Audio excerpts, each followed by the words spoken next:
If it's on your like recent played, then I can just look it up. But I did this first search. okay, This ID. sure.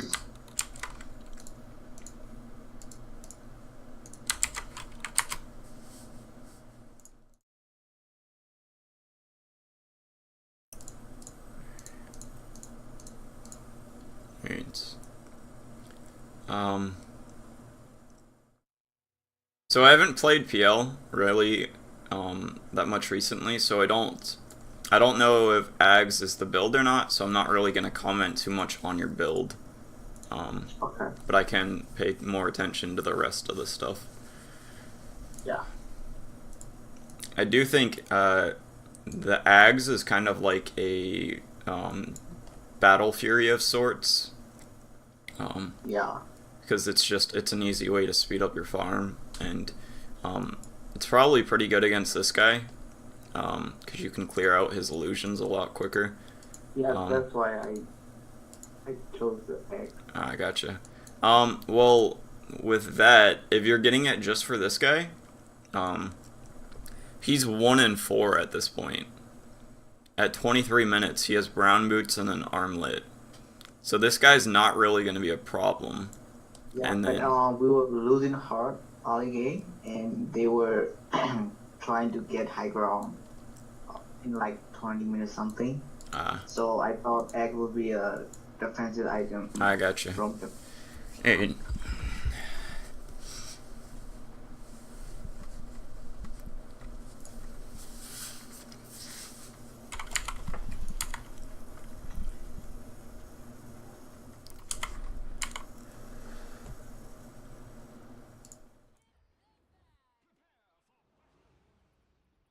um,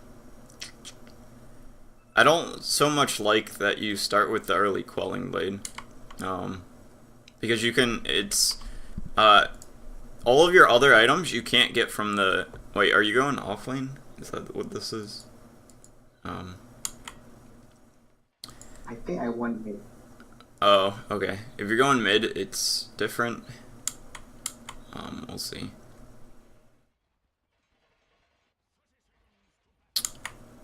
Alright. Yeah, you go mid, so it's a little different.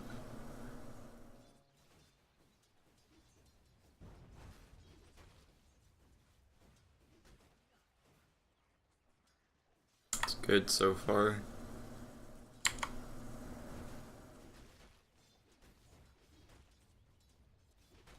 One little thing that I'd like to comment on is it's very nice to put like a salve or something in your last slots, because like let's say the Shadow Shaman wraps around, shackles you, you get double raised, and then you're sitting here at like Yeah. 200 health. If you have the salve right here, you tend to get it like 10 seconds sooner than if you don't have it there. And that can be like a last hit or two. So if you have the extra space, it's just kind of like, why not? Yeah.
The laning phase is going pretty well.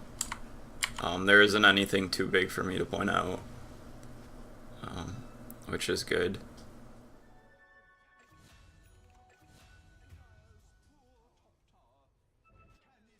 Um, I'm not too sure about you going for those bounty runes. Um, because if you want to use all of the charges for what you're doing, it's going to take you a lot of time.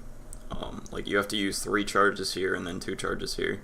If you do it while you're running, it wasn't too bad, but you like waited until you're like here to use your DD to start bottling, so you have to sit around for a little bit.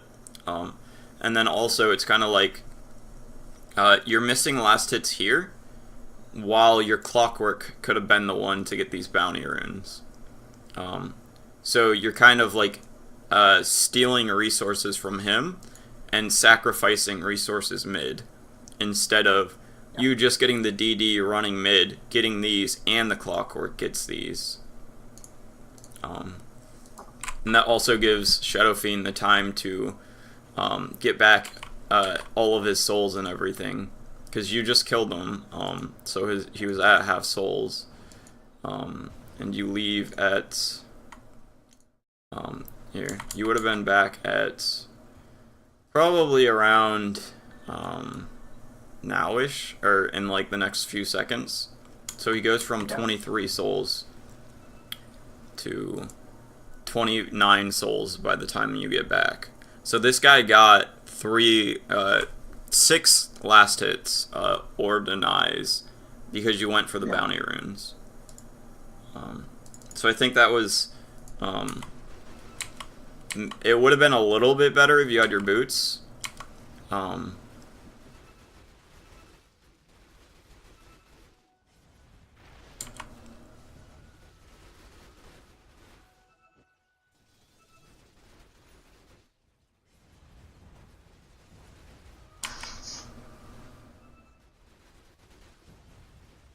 This is good. I like it. You're pressuring them with your arcane rune.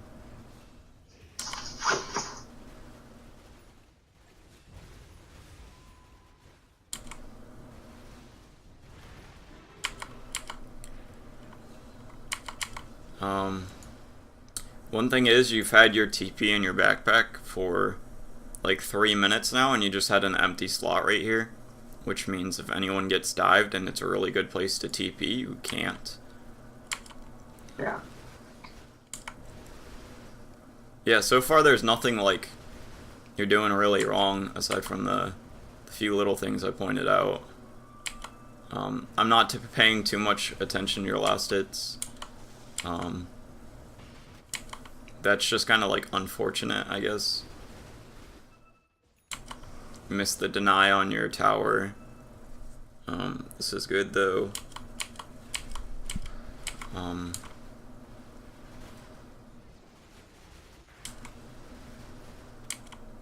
Now that you're level 13 and you have your diffusal, Yeah. I would want to see you trying to like go get shit done, which might be what you're doing here. Good.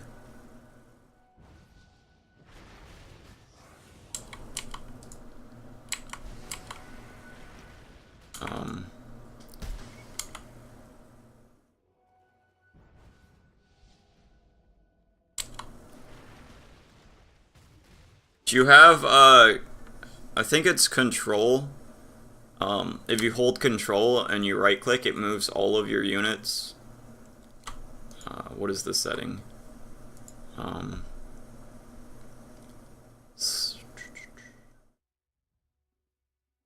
There's a setting where it's really good with PL because you can move all of your creeps at the, or your, all of your units at the same time without like having to really do anything. And if you had it there, you would have probably been able to live. Where the fuck is it? I'll look for it in a bit.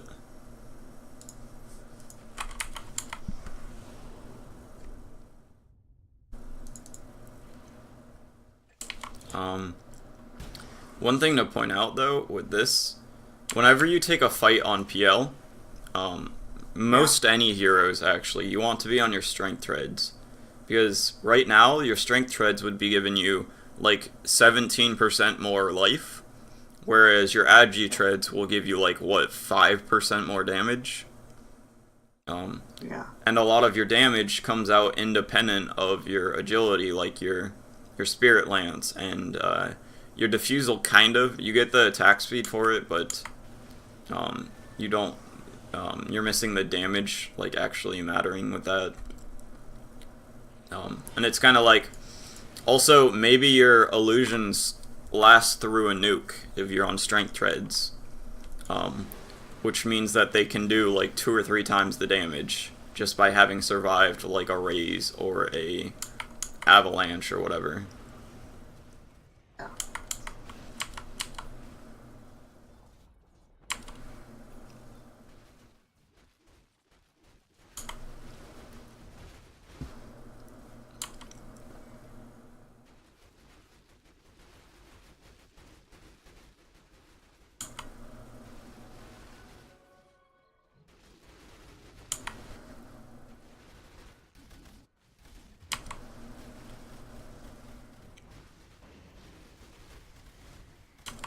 This is good.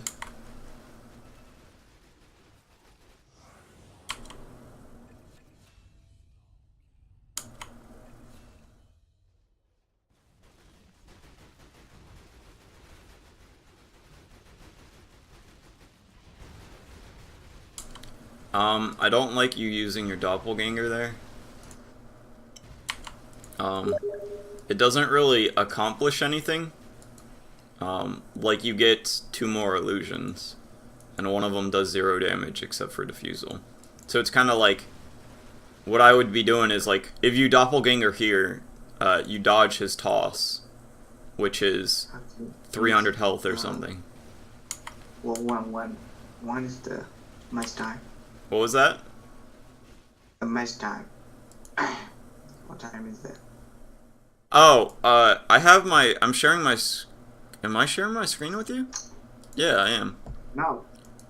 It says stop sharing. Can you not see my screen?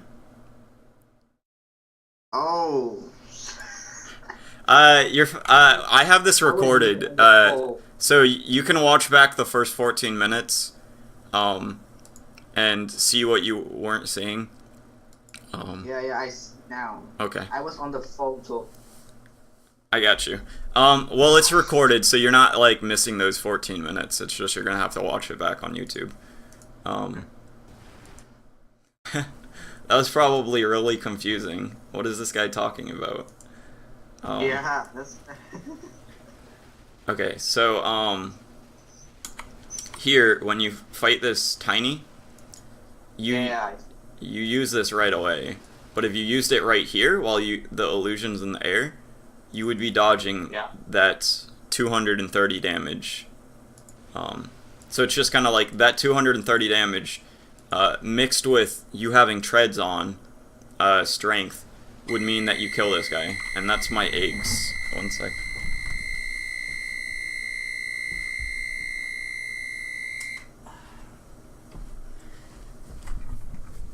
Stupid fucking thing sounds like there's a nuke coming. It looks like you get the kill anyways, but it's like, right now you'd be at like 500 health instead of 200, so it'd be a lot less close if you did the treads and you whatever the fuck, doppelgangered over his toss.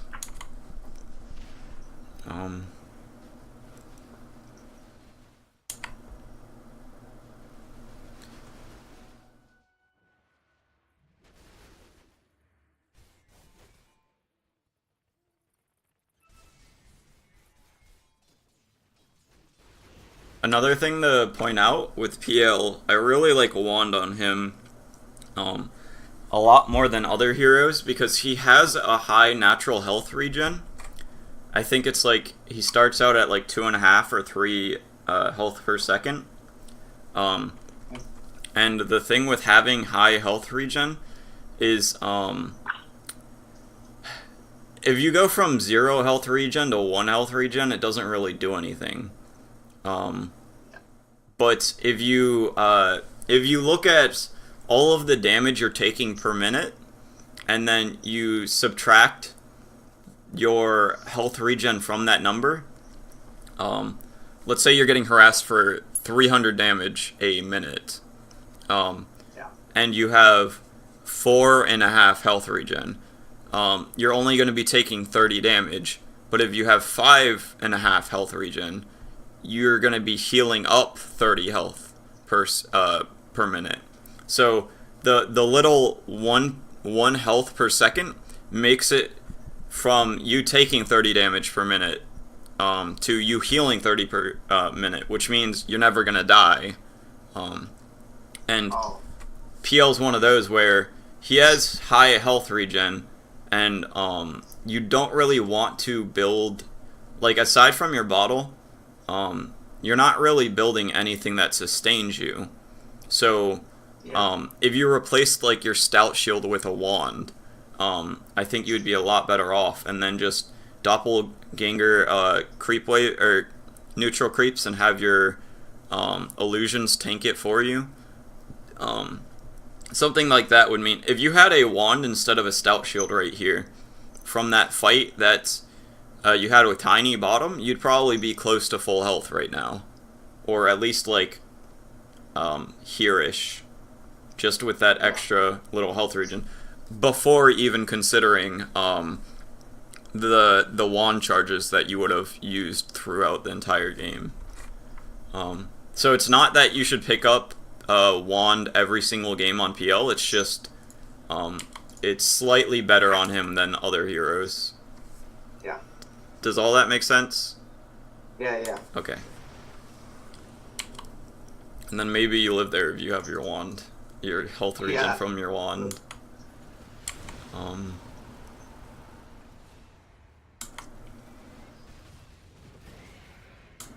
It's that's just kind of like, this is, you can't stop this push. You can't even really slow it down. So the best thing that you could do is run bottom and see if you could push this out, or run top and push this. I'd say run top, push out a wave, and then when all of your team is back, then TP mid. Because then you don't have to worry about them going top right after pushing this and being at your tower. Or if it takes them a long time to push your mid, maybe you killing off this big wave makes this wave stronger than this next wave. And then this wave will slowly push into their tower. And then they have a problem in 2 minutes instead of you having a problem in 30 seconds. Instead of trying to do it, you need to stop them from taking your racks, but you can't. So but what you can do is you need to stop this from pushing to your tower, so they don't just go from tier 3s to tier 2 to tier 3s. You need to stop this too, and pushing this out would be a huge benefit right now. So this is not as good as stopping them from taking your racks, but you can actually accomplish this. Does that make sense? Yeah. Okay.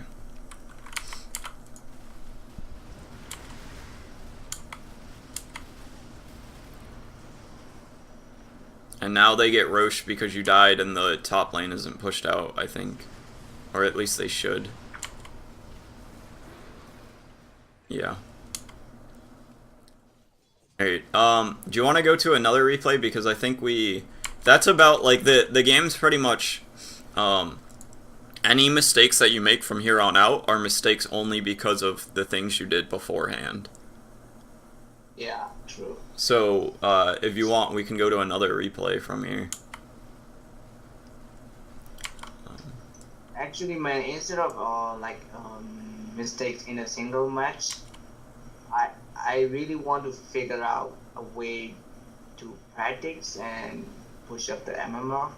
No. The only thing that you can really practice is last hitting. Like, that's the only thing you can go into a lobby and practice by yourself. Yeah.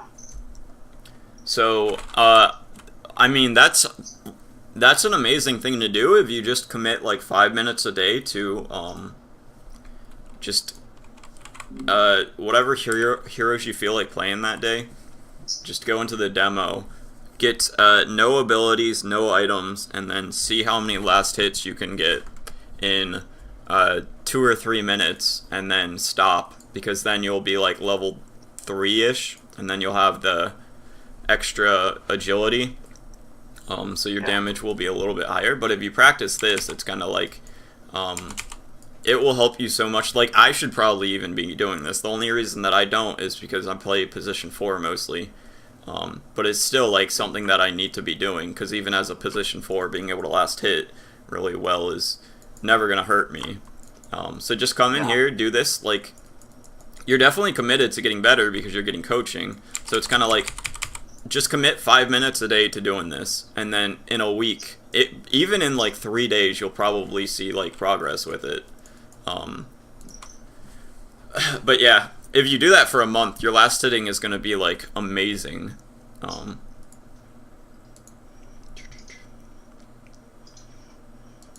But rather than the last hit, I mean, sometimes I make like very stupid decisions, like the one I did on the mid racks, like diving into them low. Yeah.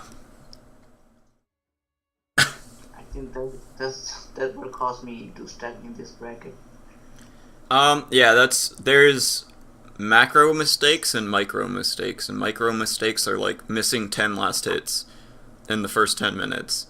And then macro mistakes are trying to solo defend racks as a PL that's even with like everyone else on the team when it's 5v1. That's a macro mistake. And the thing with late game decision making is the later the game goes, the more complex it is for me to teach as a coach. I'm going to go into this Shadow Fiend game while we talk. The later, because it's, I have to consider how everyone on your team is doing item-wise. I have to consider your team composition, the enemy team composition. I have to consider how well the enemies are doing. I have to consider where the towers are, who got the first Roche, who got the second one. All these different things make it a lot more... I can tell you, like, okay, this game you want to get BKB, or you want to get Hurricane Pike, first item on the SF, or some shit like that, but it's like, that's only relative to, like, the Razor doing amazing instead of the AM, because Hurricane Pike is amazing against this guy. He links you and you just Hurricane Pike him and it's done. But if this guy got like shit stomped in lane and he's like 0-5 in level 5 at 10 minutes, then you're not too worried about that. Yeah. And that's like a first item decision. That's kind of like, there's a lot of factors that go into it for me to coach you with it. So what I usually like to do is start with the early game, reduce your early game mistakes, and then I'm not also considering you missed like 50 last hits at this point, and you died 2 times when you shouldn't have, or something like that, also thrown in the mix. So if I can sort out your early game, then we can get to the late game and have it more like productive. Yeah. I don't like the second mango. If you're getting one for free, it's cool to go for your wand. I would have rather seen you get a extra branch. Usually what the build is mid is you get your Wraith Band, you get your Null, you get whatever it is. And then if you don't plan on going wand, you go 1 branch and a Fairy Fire. But if you do plan on going wand, you go 3 branches. And that's because you can always drop one of your branches and then eat it with one of your shared tangos, and it doubles the heal amount. So you always want to have 1 extra.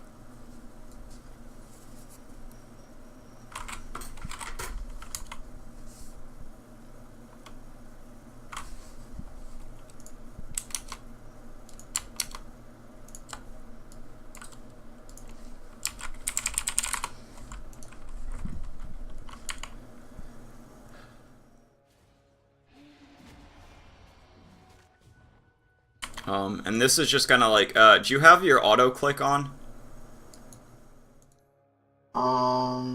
Yeah. Okay. Well, this is Um, you prioritize the 100 gold over getting the right click on the AM. Um, or you should. Like, what are you doing? You're doing 43 damage. So you do 41 damage to him instead of doing a 200 gold um, net swing. And you would agree that that isn't worth it, right? Yeah. And also he got a bounty though. Yeah, it's 100 gold that you're not getting, and it's 100 gold that he is getting. So it's a 200 gold net swing. And that means he can just pop this salve and not care. Because he basically just got another salve for free. And he denied the enemy mid 100 gold. Or you could have just right-clicked this. He would have been at 250 health, and he would have been at 50 gold. Yeah. So whenever it comes to anything like that, unless you're like for sure gonna kill him, always just prioritize the bounty rune.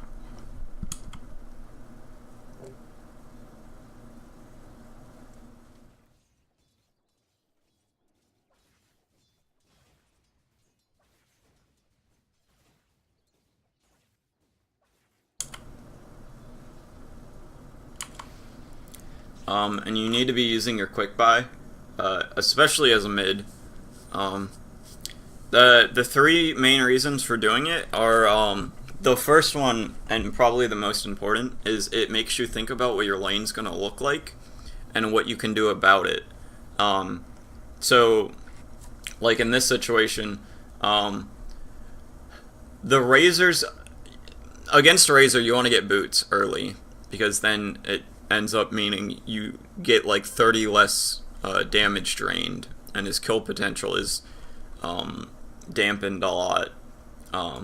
And you're a hero that can get damage through your souls, so it's kind of like if you can get early boots, it can change how this laning phase is going. So if you think about things like that before the laning phase, not only are you going to be more prepared during the laning phase, but also you're going to make predictions about what the game's going to look like, and then if you're wrong, then you can learn from it as opposed to just be like surprised by it. Does that make sense? Yeah. Okay. And then the other two, it doesn't. I guess it does matter mid. You can more easily like figure out where your shit is. Like with the salve thing, it takes me however long to find the salve and buy it, or I could just have it right here and click it. And that can be enough to like miss a last hit, or it'll distract you and this guy will like move up 100 units and then chain you or whatever. So it's kind of like you have a minute and a half before the rune spawn that you're usually not doing too much, so you kind of have like no excuse not to be using your quick buy. And then another one is if you get ganked, you can buy out your stuff and not lose. Like if you died right now, you would lose around 80 gold. You have a death cost of 79. But if you bought out like your wand and another TP scroll, you'd only lose like 25 gold instead. And that's one of the main things that I say over and over with every lesson of a new student is quick buy, quick buy, quick buy. It's very important.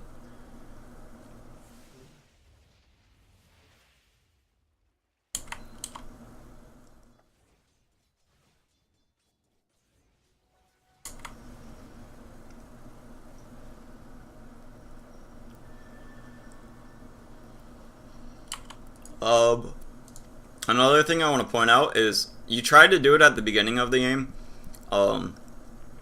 where you right click this guy to draw creep aggro, but like he would fog out and you kind of just gave up. But the thing is, if you stand right here, he's gonna show himself.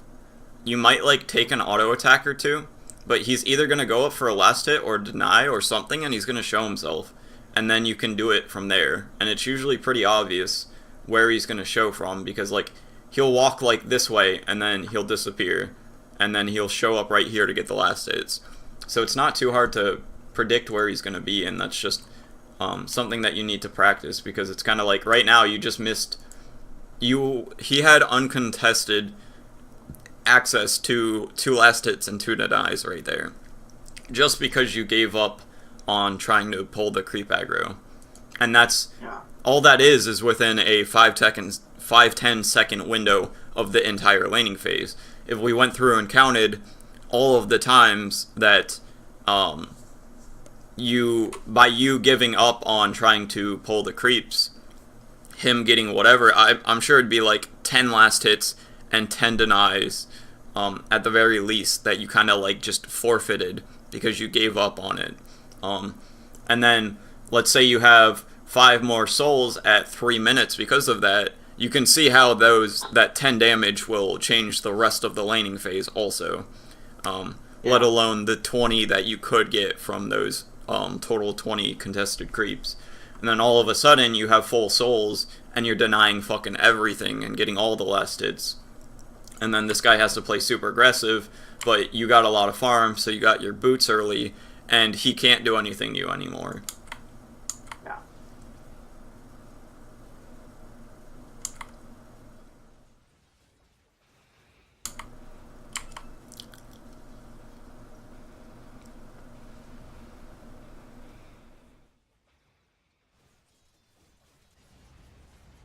One little thing with bottle here,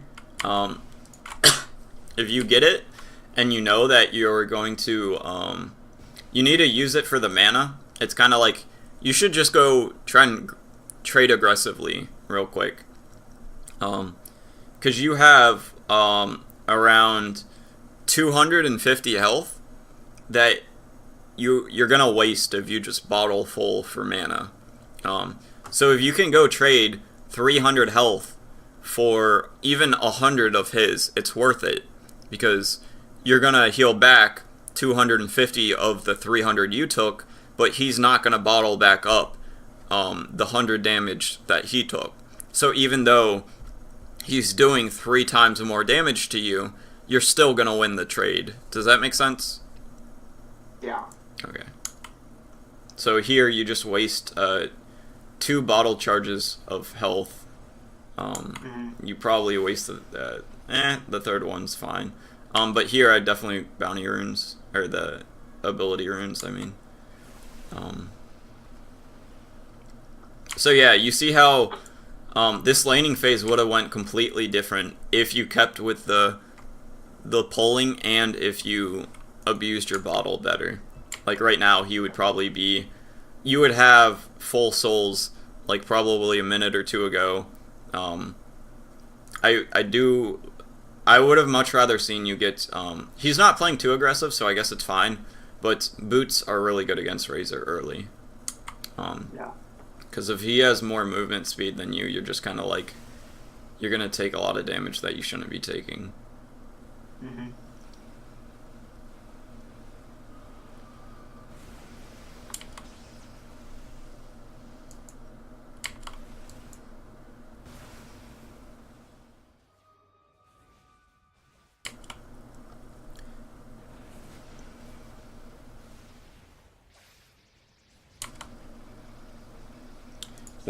When you see these 2 guys TPing in, you have to back.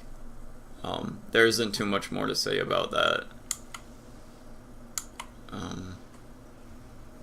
Yeah, and then also you lose 100 gold when you die because you didn't buy out completely. Well, there aren't any items that you could buy because you already have your wand.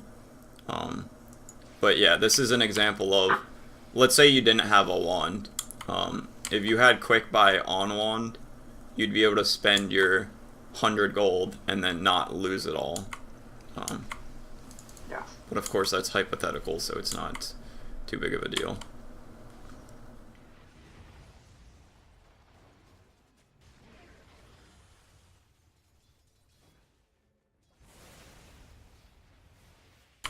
Right here I'd be like, alright, this is too much. There's a disruptor. You don't know what level he is. If he's like level 5, He's level 4, but if he's level 5 with level 3 glimpse, you're kind of just dead if you show up in lane, and you get ran at. Like if you cross the river at all, like if you walk right here, and he has level 5 glimpse, and the Jakiro and them are still here, you're just dead if you walk past here. So I'd be like, alright, fuck that, I'm just gonna go jungle real quick. The Razor's pushing out the lane, so I'll just catch it when it comes back. But now you're just kind of like sitting here for like 25-30 seconds. Yeah. Hopefully you go jungle here. Yeah, you do it, but it's a little bit late, which is fine. It's just you could have got another camp out of this probably. Mm-hmm.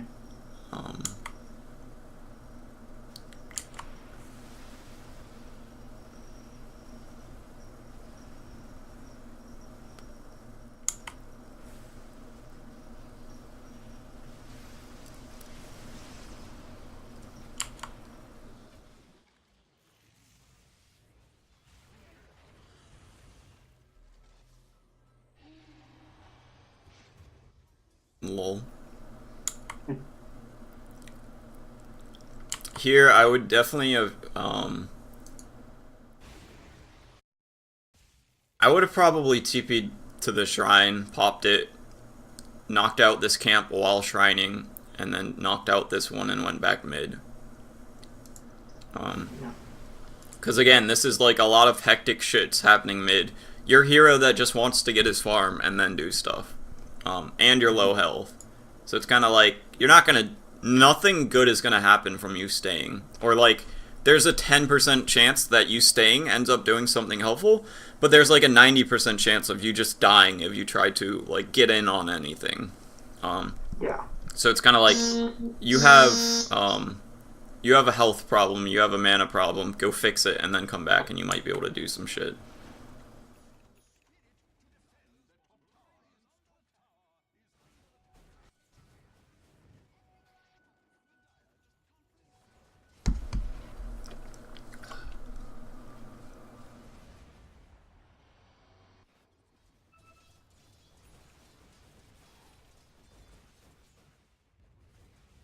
It's good that you're flying out clarities and shit.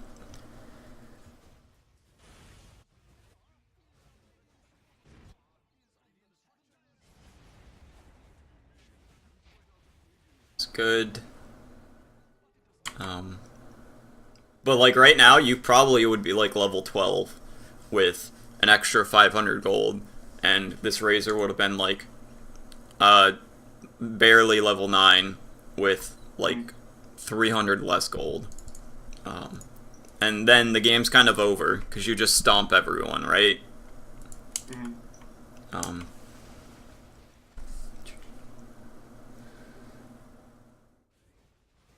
So this is a lot of I think a lot of people come to me trying to find like thinking that, oh, that's too small, that doesn't matter, because I'm not pointing out, oh, if you went Divine Rapier here, you would have just won the game, and then they always just start going Divine Rapier. They're looking for something like that. But I hope it's clear how all of these small little things, these tiny little tweaks that you can make, drastically change how the game is played. And it's not even so much that it's like this game, it would have been a pretty big difference by you pulling the creeps and doing all the small things that I talked about. But this is more of an exception. In most games, it's not going to be this big of a deal. But it's mostly you're going to be consistently doing these things, which means instead of having a 60% win rate every time that a special situation occurs, you're going to have like a 54% win rate forever, which means you're going to, of course, climb much, much faster. Yeah.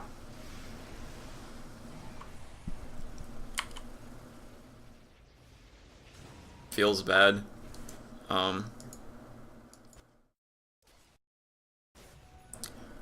With this, it's kind of, they've shown here, they just showed 4 people here.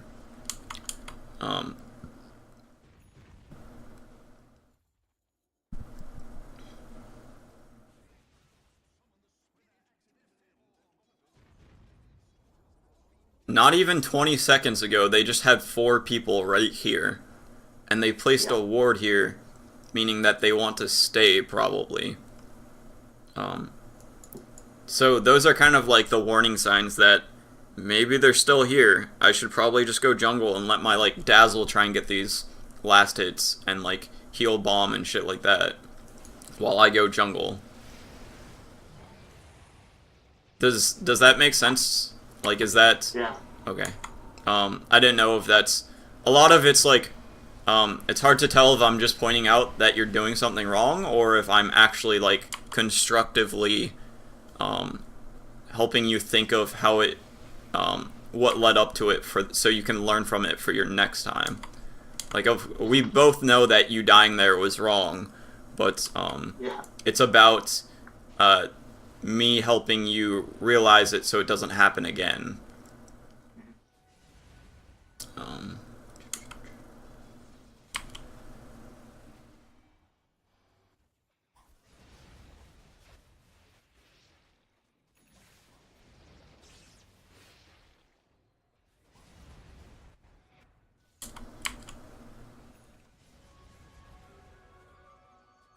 Here, you see, like, all of them mid, right? Yeah. Why don't you just push the top tower?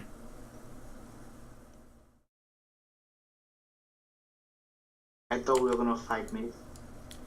Why not just throw your TP in your backpack or your inventory and then show up to it with a TP while having this pushed out so that this tower, even if you just, like, nuke the next wave or whatever, like, if we watch, you're probably gonna take a, let's see how long it actually takes. So, you finish it at 12 seconds. It takes you about 18 seconds to get there. Yeah. Imagine if you just nuked these down and then TP'd right here. And then these would be on the enemy tower, that would be like 300 or 400 damage. And then, like, the fight actually broke out, so it's not as bad. But imagine if they were just slow pushing the towers, and they weren't making progress because, like, I don't know, Dazzle's heal bombing and then PA's pulling it back with the creeps or whatever, and then they don't actually have a fight break out for an entire minute. Which, would you agree that very well could have happened? Yeah. Okay. So imagine if that happens, and instead of running mid, you're like, I'll just TP when I have to. You would have got this tower, you would have got 2 more creep waves, and then you would have been pressuring this tower while they're slowly pushing. And then usually what happens is one of them will TP back, and then you can TP mid, and then you guys can take a 3v5 fight. Yeah.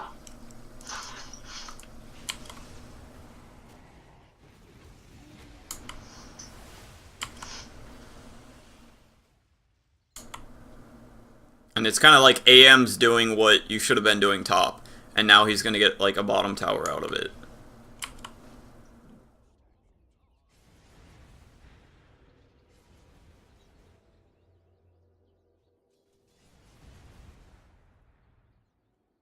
I don't really like singing Yasha, like, on anyone. Almost anyone, at least. It's just, like, Why? it's pretty hard to... How do I put it in words? Here, let's go to... I like to explain it on this better. Where is it? Singing Yasha, 4,000 gold, gives 16, like, of a lot of stats. But then if we look at Hurricane Pike, it's 700 more gold. It gives you more agility. It gives you about the same strength. It gives you health regen, which means that you can sustain and stay out longer, which kind of, like, is comparable to the movement speed of Singing Yasha. But then also, the active of Hurricane Pike is much better than... like, the maim chance or the extra attack speed from Singing Yasha. It's just kind of like, Sengen Yasha falls off like a few minutes after you buy it, right? Like Yeah. it's really strong when you get it, but 10 minutes later you're always like, well, fuck, I have a Sengen Yasha right now. It's not really doing anything. Um, Yeah. but with Hurricane Pike, at 60 minutes in the game, you still want this thing because you can push over cliffs and you can get 4 attacks off on somebody for free. And then, of course, the stats are still... The stats are comparable to Sengen Yasha outside of you don't have the maim chance and you don't have the movement speed. Yeah. So does that convince you? Yeah. Okay. And then yeah, getting the early, being able to get a early ring of health is very nice sometimes, because it's basically you have the same sustain as a Battle Fury kind of. Yeah. And then of course in this game it's even better because if you can get this guy off you, and Hurricane Pike, I think it guarantees that this breaks. Yeah. Hurricane Pike pushes you 800 units away from your enemy, I think. I think it's 400. Both of you get pushed back 400. Something Yeah. like that. Yeah. And him going back 400 and you going back 400 means that unless he's like the same exact unit that you are, it's going to break it. So it's 100% chance going to break it, essentially. Yeah. And then also you can like dodge shackles coming on. If this guy jumps on you and he doesn't have Manta, it's easy to Hurricane Pike away from the real one and then just walk away, and then he can't go on you again for another 4 or 6 seconds. You can push out of Ice Path if you see him winding up. If this guy glimpses and doesn't kinetic field right, you can push out of it. So it's just kind of like all of those are super nice, and the burst of the Hurricane Pike is better than the constant of the Sengen Yasha, at least in fights. Yeah.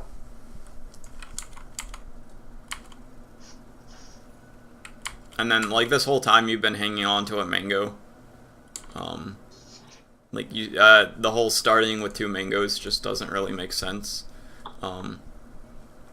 You're almost like if you use that 100 gold to get like the branches for your wand, you can kind of think of that 100 gold as getting you closer to the extra 0.5 health regen from upgrading this into that. So it's kind of like you can spend 100 gold otherwise and get health regen out of it. It's just not as much, but it also you get like whenever you cast a spell, you get charges, and you get to that quicker. So like maybe if you go I think you went Wraithband, 2 branches, and then 2 mangoes. Because I'm guessing SF was the mango hero of the day. But let's say you went 1 extra branch, use that to tango, and then put the other 50 gold towards getting your stick sooner. You'd be 150 gold from your stick, and you'd have the extra 1 damage that might get you like a last hit that gives you 2 damage, which means you have 3 damage, and then from there it's pretty easy to like start accruing more damage. Or you can just have the extra 1 health regen for the rest of the game, I guess.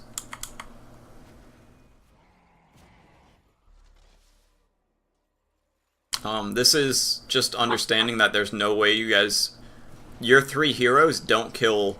You saw him charge, you saw him use his ult. There's no way you guys are killing this guy with both of those being on cooldown now. So it's kind of like, don't even waste your time, just push out this wave. And then you could probably push out the other one and then back. The disruptor shows up, so you probably would have been dead if you kept pushing actually, but it's just understanding that there's no way that you do anything to that AM there.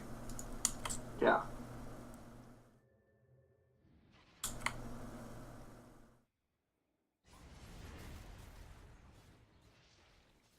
And the problem with this you're you're forfeiting your top tower, which is kind of fine.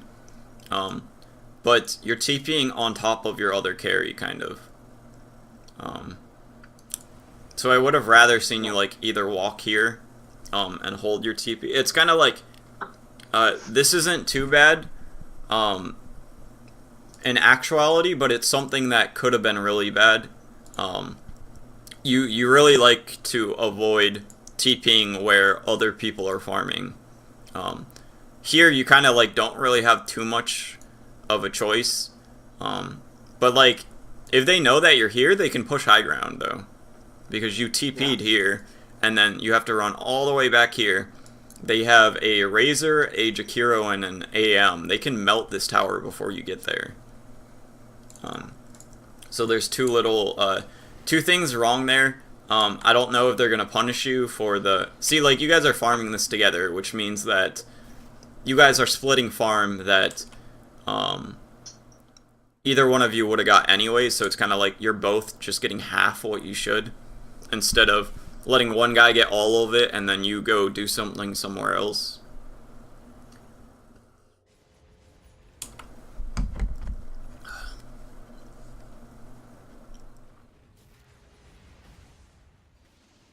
Yeah, I was about to say that's kind of dangerous walking this way, because you just saw all of them there. I think it's kind of like you feel like you're behind now, and you have to do something, or they're just gonna win the game. Like if you stop farming, they're just gonna snowball and run you over. So this is an example of, if you were doing all the things that I pointed out correctly, you probably wouldn't have felt like you needed to do that, and then you wouldn't have died. So it's like, we're running into the territory of you're going to make mistakes based off of the mistakes you made earlier in the game. And we got about 5 or 10 minutes left. So what we could do is either jump into another one real quick and talk about the early game, or if you have any questions, or if we want to look at your builds in games and talk about those, it's up to you. Actually, I just want to figure out about the decision making. What do you mean? It's just that you have to play a lot, or is there like some things that you can think about at a particular set of time? Well, it's not playing a lot, it's actively thinking about it, because there's people that have like 5,000, 8,000 hours played, and they just don't get any better. And then there's people, like I have almost 8,000 hours played, but I'm getting better and better and better. And the difference between me and the other guy is I'm thinking about what I can do more, what I did wrong, and why I did it wrong, and why I can do more. It's not just knowing, okay, I died there and I shouldn't have died there. It's, I died there, why did I die there? Why was I there in the first place? What makes it wrong that I was there? And then the more game sense decisions that we talked about in this session was the PL, when you didn't go push top and you went mid instead, and you died in the 5v1. That's just kind of like understanding you're not going to do anything to them. They're not scared of a solo PL. So that's kind of like, in that situation, if you want to discover yourself why that was wrong, you need to be like, okay, I died there, I know that was wrong, why was it wrong, and what made me want to go there and do that? And then when you break it down into that, it was wrong because I don't have any teammates for the next 15 seconds, I'm not going to stop the push. Even if I have a 10% chance of dying, it's not worth it because I'm not even really going to slow him down. And when you think about that, then it's kind of like, alright, well, I have 10, 15, 20 seconds before my team's up, and then we can maybe do something. What can I do in those 10, 15, 20 seconds? And in that time, you look to go top and then maybe push it out a little bit. Or you just sit in your base and look at the enemy team. And then the SF one where you went mid instead of pushing top. That one would be a really hard one to actually figure out on your own that it was a mistake, because like nothing really bad happened. So that's one that you just have to have a lot of experience thinking about your decisions, or you just get coaching, I guess. But that one was, I guess if I have to break it down, it's what is the best use of my time right now, and what is the probability of something happening. It's basically, it's hard to figure out how I would come to that. I guess it's just something that I learned from somebody else. But it's, you can show up to the fight by TPing, or you can show up to it by like walking there for 25 seconds. But with your TP, you're a lot more likely to, in the 3 seconds of TPing there, you're more likely to be, when you arrive, it's going to be helpful when you get there. As opposed to, if you take the 25-30 second route, there's so many things that can happen in 25-30 seconds.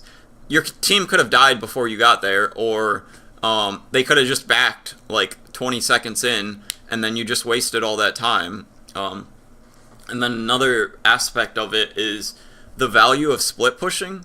Because if you split push there instead, you're either getting objectives, how do I put it? If you defend something against a team that is stronger than you, there's a chance that you just die and they take it, or there's a chance that you defend it.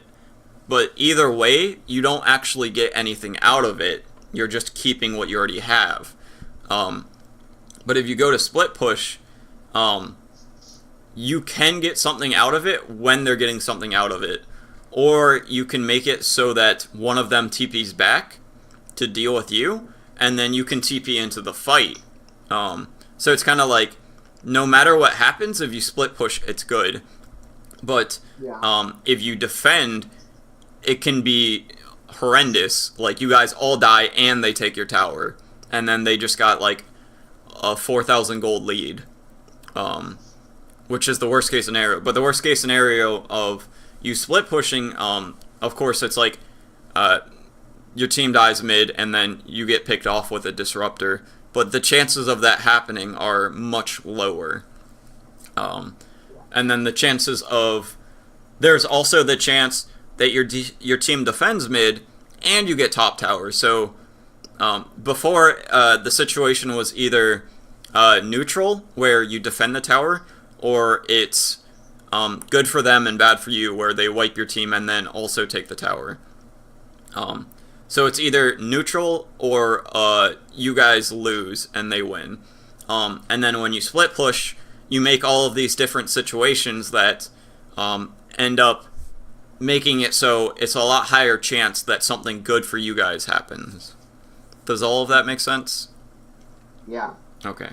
And then late game decision making, one of the biggest things, that's like a quick little thing that I can point out is, if you're taking a fight, make sure that it's actually an important fight. Don't just like,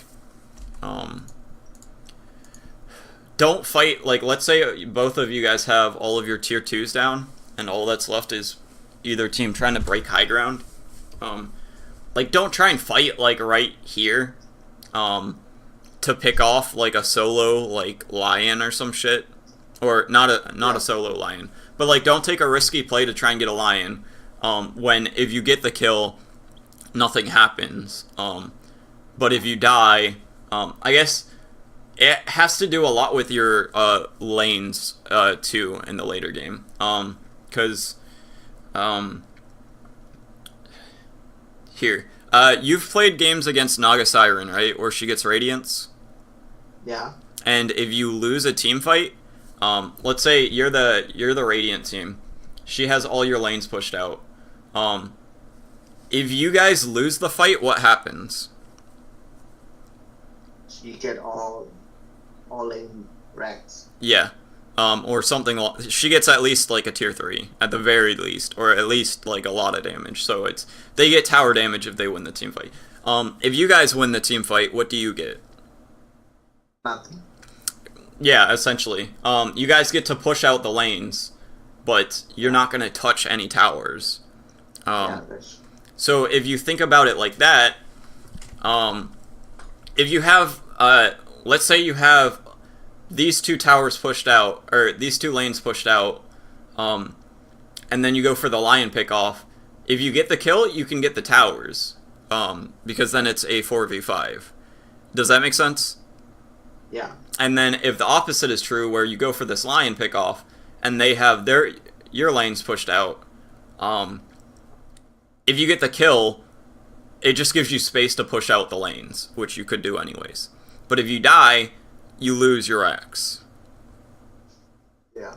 Does that make sense? Yeah. Is that, like, insightful, or is that something that you've already known? No. Hey, I do like such things a lot. Yeah. It's just, that's one of the big things with Dota, I guess. Like, if I had to point out a secret sauce to getting better, it's the thinking about not only recognizing what you did was wrong, but also figuring out why you did it and why it was wrong.